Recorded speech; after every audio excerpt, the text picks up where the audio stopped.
My by sme radi urobili radosť a priniesli nejaké darčeky nielen hrdinom tých dnešných našich príbehov, ale samozrejme vám všetkým, alebo teda aspoň vašim deťom. No, nemám v tejto chvíli tú moc a tie prostriedky a možnosti na to, aby som sa rozbehol po všetkých vašich domácnostiach s darčekmi. To by som asi nedokázal obehnúť, ale myslím si, že darček v podobe piesne by mohol prísť celkom vhod.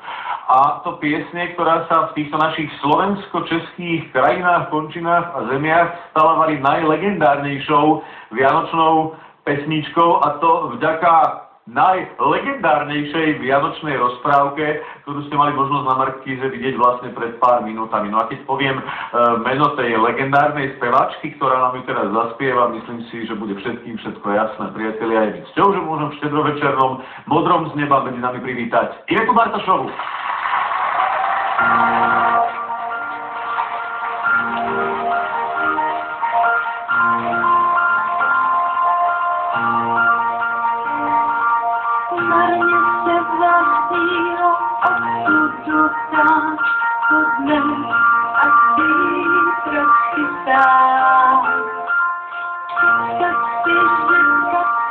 Oříšek máš a ten ti dá od sebe rád.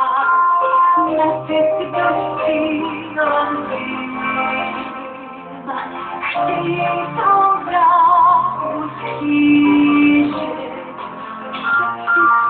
Oříšky pro chvíli tvou, kdy sám si náhle přiznáš.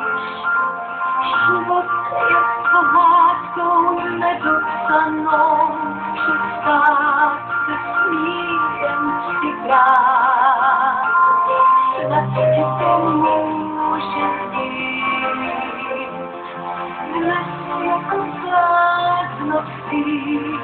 Věř mi, že to je tam na světě nejlepší zpráva pro ty, kdo uvěří.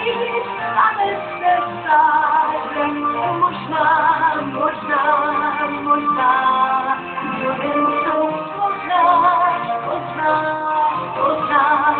věř mi, že to je tam na světě nejlepší zpráva, polnotí odjížku sídla tě dává, vydá.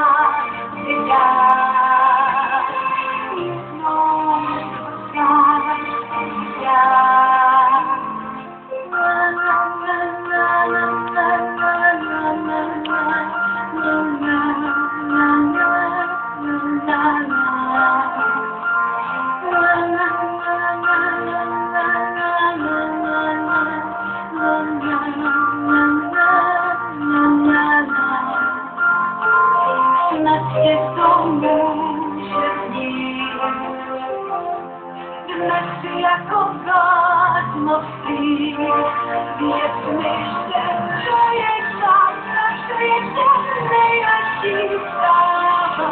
Pro ty, kdo uvěří, stane se stářem. Možná, jen to pozná,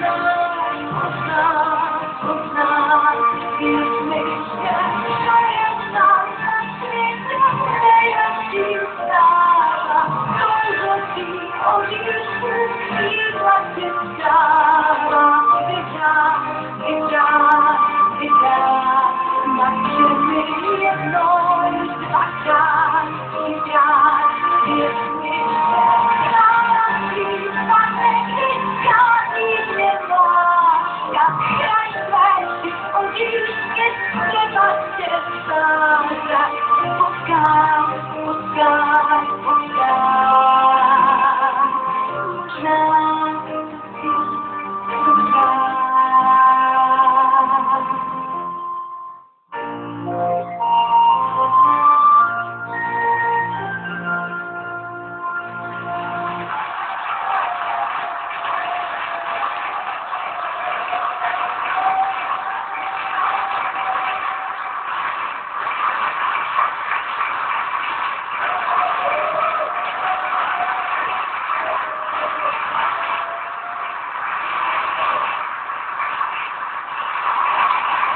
Dámy a páni, Iveta Bartošová.